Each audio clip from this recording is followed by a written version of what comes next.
Hola, mi amo Michael. How is everyone doing today?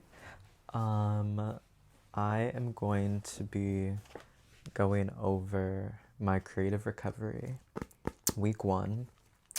So I'm following along The Artist Way by Julia Cameron, a spiritual path to higher creativity.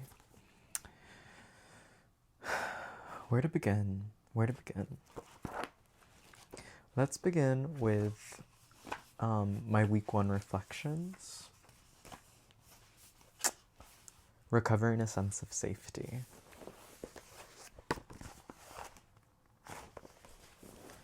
This week initiates your creative recovery. You may feel both giddy and defiant, hopeful and skeptical. The reading, tasks, and exercises aim at allowing you to establish a sense of safety, which will enable you to explore your creativity with less fear. Let me just say, this first week was really, really good. So she makes you do 3 pages of writing every morning, and so far I don't always do it in the morning, but I do 3 pages. For the first week I did them every day, which was really, really good. And I just kind of like it's like stream of conscious, like you're not supposed to like think too hard, and that was like really, really good for me to just be able to like really just like let myself think freely and playfully. Like in this chapter, there's just a lot of good stuff. It's hard to go over it all. And I think I'll just use this as a little check-in instead of going over like my favorite parts, because there's so many. But just like through the 3 pages of getting to ramble and let my mind like move freely, the hope that she has intended is to let your brain kind of switch to more of like just like the creative side instead of the logical.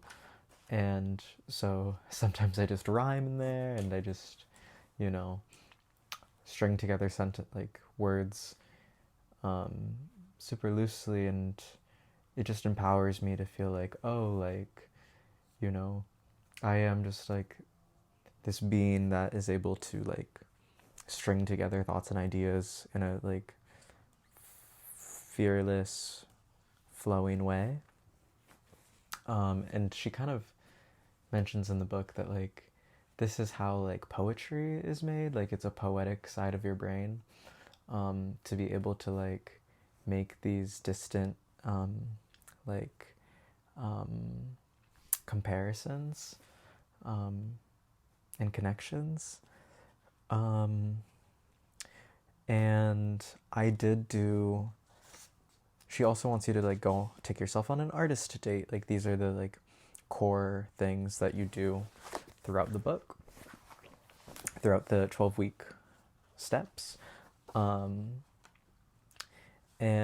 let me just say that like I am okay. So honestly, I'm just starting my 3rd week now, so I'm gonna do a week 1 recap and then a week 2 recap today. But just in like my first week, just in like reading like honestly like her basic principles and like the ideas behind this book, I highly recommend it to like everyone, because I think simply the idea of like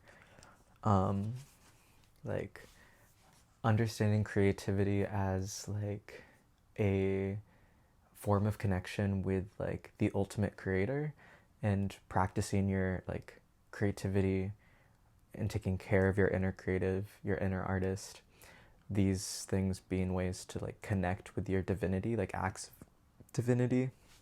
And like I think that making creativity like your purpose is super empowering. So, and then she also talks about like how creativity is like an energy that is just ever present and infinite, um, because of that like connection to the ultimate creator and like the divine. And I think that's very empowering. And I think that's one thing that we'll talk about week 3 and week 3. But for now, in week 1, just in this like reflection, I think I had a lot of fun. For the artist date, I took myself out. I don't know if this counts. I kind of took myself out shopping.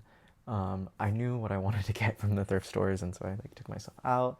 But the idea of the artist date is that like you're supposed to spend time with your inner artist and just cultivate that relationship. So she gives you some tasks at the end.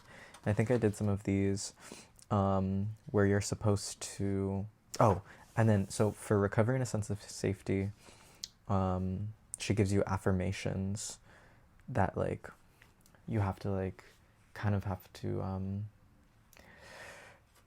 like tell yourself and then reflect on like, she mentions like this thing called the censor, which is this like voice that she says is like a cartoonishly evil, illogical voice, and you have to denounce it as being like illogical, not a voice of reason. And it's gonna get stronger as you get stronger too, but the censor is the voice that's telling you like, that is denying you of your affirmations, that's telling you to stop. And like, so in practicing these creative affirmations, and honestly I should probably return to these and read them more. I am a channel for God's creativity and my work comes to good. As I create and listen, I will be led. Creativity is the creator's will for me. My creativity heals myself and others. I am allowed to nurture my artist. My creativity leads me to self-forgiveness, and there's a divine plan of goodness for me. There's a divine plan of goodness for my work. As I listen to the creator within, I am led. As I listen to my creativity, I am led to my creator. I'm willing to create. I'm willing to learn to let myself create. I'm willing to let God create through me. I'm willing to be of service through my creativity. I'm willing to experience my creative energy. I'm willing to use my creative talents. All of these, that's like really awesome. These are really great. But I remember she had us do one that was like, and then insert your name here, am like brilliant. And I remember that like, that was a really hard one for me, that like my censor kept like being like, well, are you really brilliant? Like, that feels like there was like a little bit of like shying away from that word, feeling not worthy for that word. And she mentions that like ultimately the censor has been taught and trained comes from like a history of like being denied that. And so she asks us to like look within and figure out who is the monster behind that voice. And so that was an interesting like task. And then she also is like, there's also voices that like of affirmation, like your champions of self-worth. So that was also a really nice reflection. But for the check-in, she asks, how many days a week did you do your morning pages? How was that experience for me? I loved it. It was awesome. So good. Did I do my artist date that week? And I did. It felt really great to like take myself out. I also just have been walking a lot more, which has been so good. And then, were there any issues this week that you consider significant for your recovery? Not really. Week 1 was really good. Okay, that's my week 1 wrap up. I'm gonna go into week 2 now.